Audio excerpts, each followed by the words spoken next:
टंडो मस्ती जे ॻोठ फोड़ी चांडिया में घरू अणबणत तां अरिड़हनि वरियनि जे मुमताज़ अली फाओ खाई ज़िंदगी जो अंत आणे छॾियो। वाक़िए जी इतलाह ते मक़ामी थाणे जी पुलिस वाक़े वारे हंधि पहुची वई। पुलिस लाश तहवील में वठण बाद मक़ामी अस्पताल मुंतक़िल करे छॾियो, जितां ज़रूरी कार्रवाईनि बाद लाश वारसनि हवाले कयो वेंदो।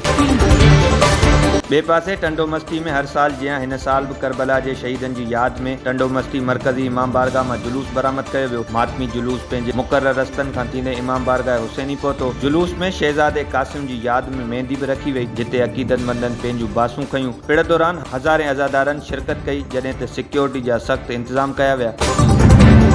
शाहपुर जानिया भरिसां ॻोठ हाजी खान सठड़ में DHO डॉक्टर असदुल्ला डायरी जे तावन सां हिकु ॾींहं वारी फ्री मेडिकल कैंप क़ाइमु कई वई, जंहिं में सवें मरीज़नि, मर्द, औरतुनि ऐं ॿारनि जी फ्री मेडिकल टेस्टूं करे दवाऊं फराहम कयूं वयूं। उन मौक़े ते DHO डॉक्टर असदुल्ला डायरी चयो त फ्री मेडिकल कैंप लॻाइण जो मतिलबु ग़रीब मरीज़नि जी सहायता ऐं इलाज करणु आहे।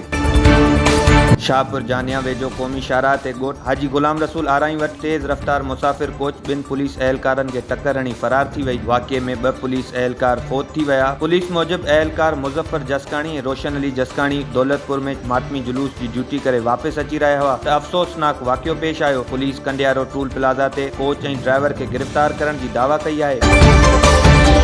9 देरो लॻ भुट्टो फार्म हाउस ते जूनियर ज़ुल्फ़कार अली भुट्टो जी मेज़बानी हेठि करबला जे शहीदनि जी यादि में मजलिस अज़ा बर्पा कई वई। मजलिस अज़ा खे ज़ाकिर अहले बैत अल्लामा सैयद कमर अब्बास नक़वी ऐं मौलाना रियाज़ हुसैन समेत ॿियनि ख़िताब कयो। मजलिस दौरान नोआ ख़्वानी ऐं कसीदा ख़्वानी करे शहीदनि खे भेटा पेश करण बाद नियाज़ इमाम हुसैन जो एतमाम कयो वियो।